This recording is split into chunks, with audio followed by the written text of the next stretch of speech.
Pourquoi en Afrique les populations doivent se lancer dans le système éducatif, éduquer les jeunes et innover? Car des vidéos et l'écriture des tests que je réalise.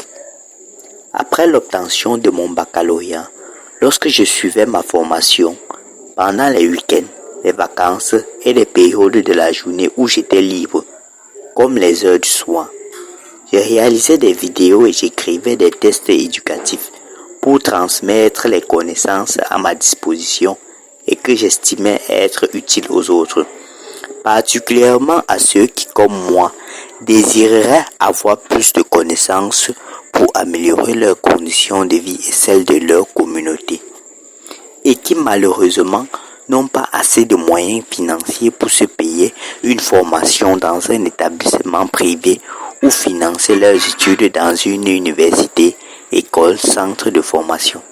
Car en écrivant et en faisant des vidéos éducatives, j'étais persuadé que grâce à l'éducation scientifique que doivent recevoir les plus jeunes, les futures générations de scientifiques seront mieux formées, en conséquence seront en mesure de trouver des solutions aux problèmes auxquels seront confrontées les communautés d'origine africaine. Je m'inspirais des leçons que j'apprends à l'école et des connaissances acquises en autodidacte, livres à la bibliothèque, formation, pour réaliser des vidéos et écrire mes tests. Tout ceci en gardant une cohérence d'idées vis-à-vis de mon vécu quotidien, ce qui représentait pour moi ma participation à l'amélioration du système éducatif et à la formation des jeunes. Car durant les prochaines décennies, avec l'augmentation de la population, il est absolument urgent sur le continent d'éduquer et de former plus de jeunes pour que dans les décennies à venir, ils soient en mesure de faire face aux problèmes auxquels ils seront confrontés.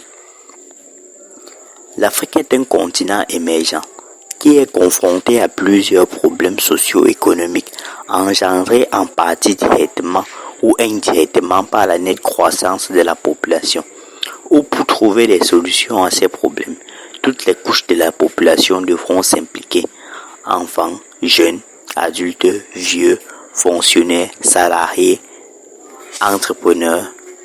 Ce qui ne peut être possible que si on retrouve parmi ces différentes couches de la population une quantité de personnes hautement éduquées au savoir, connaissances, sciences, technologies et culture moderne, indispensables à la résolution des problèmes socio-économiques. Malheureusement, à l'heure actuelle, sur le continent africain et parmi les diasporas africaines, la densité des personnes hautement éduquées et qui sont conscients des enjeux est très faible. Pour avoir une forte densité de personnes hautement éduquées au sein des populations africaines, il va falloir former et éduquer massivement les populations africaines en augmentant l'accès à l'éducation. À cet effet, il doit falloir réduire les coûts d'accès à l'éducation et les coûts de scolarisation des jeunes, développer des méthodes innovantes de transmission des connaissances, tout ceci dans le but d'avoir des hommes suffisamment formés pour réaliser des innovations qui offriraient des solutions aux besoins des populations, car l'éducation développe les ressources humaines, les rendant plus aptes à créer, inventer, innover. Sachant que l'innovation n'est que le fruit des réflexions faites sur des connaissances préalablement acquises, il va falloir dans un premier temps transmettre des connaissances qui doivent servir de base de la réflexion innovante. Cette transmission du savoir ne peut être possible que si le secteur éducatif est hautement développé au sein des communautés africaines. La finalité d'une formation qu'on reçoit au travers du système éducatif n'a pas pour unique but d'innover, mais former les Africains à exercer un métier qui, une fois formés, réalisent leur activité avec un meilleur rendement et productivité. Avec un meilleur rendement au travail, les communautés africaines pourraient ainsi accélérer le développement du continent. Les populations mieux éduquées aux sciences et technologies modernes réalisent de grandes choses, comme mieux valoriser les ressources naturelles de leur région. Pour que les populations africaines arrivent à ce stade de développement, il va falloir se lancer massivement dans le système éducatif pour former des personnes intelligentes qui pourront créer des systèmes intelligents dont a besoin la modernisation des sociétés africaines.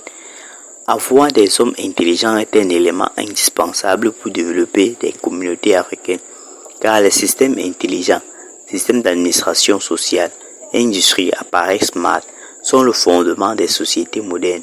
Des personnes sages et intelligentes étant difficiles à trouver dans les sociétés africaines. Pour avoir une forte chance de les retrouver, il faudrait former un plus grand nombre de jeunes Africains pour qu'on ait de fortes chances d'obtenir à la sortie du système éducatif des hommes capables de changer et de moderniser les sociétés africaines.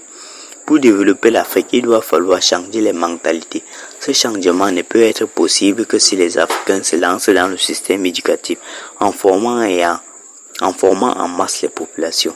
À cet effet, il existe de nombreuses technologies permettant de former en masse en un bas coût les populations africaines, bibliothèques en ligne, sites de formation en ligne logicielle.